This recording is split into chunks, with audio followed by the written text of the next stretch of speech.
My first reaction was to text him being like, how could you do this? Those videos were private. My ex-boyfriend has unsolicited pictures of me in bed. He's threatening me with it. Sorry, can I take a break? Sure. I'm sorry that we had to go through the experience again.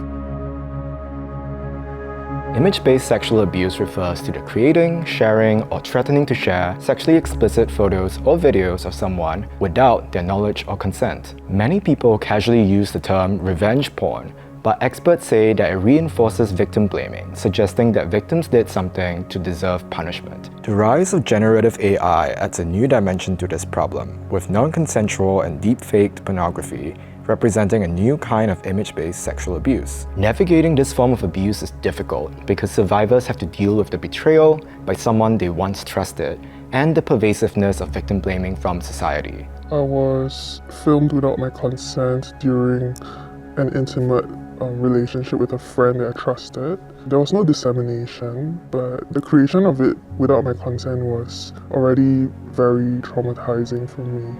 When I found out about the videos that my friend back then had created, it was terrifying and I was very confused about what to do because I still regarded him as a friend, but it was obvious to me that a crime had been committed. And women are not the only targets of IBSA.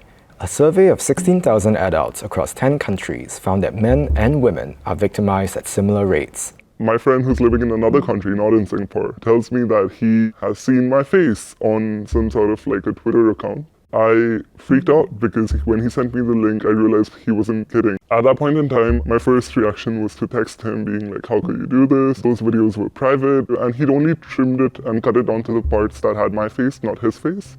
So it was just me being exposed. At that point, I got blocked everywhere, but the page and the video was taken down.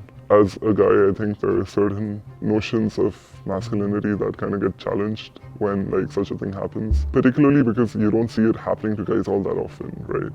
And when it does happen, it becomes, for a lack of a better word, shameful experience. It's like, I should have been smarter. Another misconception is that IBSA is not as harmful as physical sexual violence, despite its potential to cause devastating and lingering psychological, social, reputational, and even financial consequences for victims and survivors. I don't think one can compare like the severity like that. I think that the image-based ones, especially in today's society, is actually much more severe than one would determine it to be, because whatever you put on the internet lasts forever. Basically, it will spread around like your friends and your family members. There's a sense that everybody out there can see like my naked body.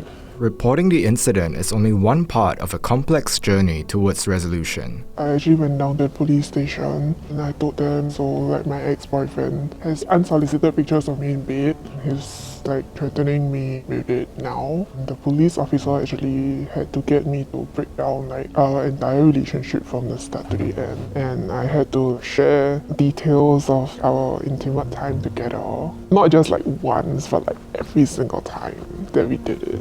And I think that was really uncomfortable. I'm not sure how the reporting process is like right now. I'll base it on my own experience. If the officer, upon knowing that my case is of a like ibsa nature and my offender was a guy, it'd be great if the person that was taking my statement was a female and vice versa.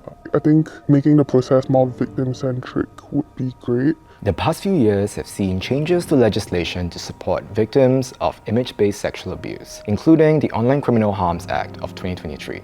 Victims can find assistance at SHE's Support Center, which provides free legal counseling and assists clients in flagging abuse material on social media platforms.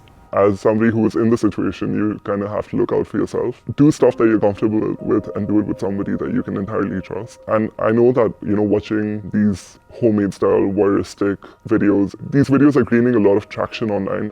As like a person, you kind of have to take a step back and think about if it's right for such content to be consumed, because these are often unethical and made without consent. I think therapy does help, but it is a bit tricky to find like the correct or the most suitable therapist out there. Time won't heal, but it does get easier, definitely.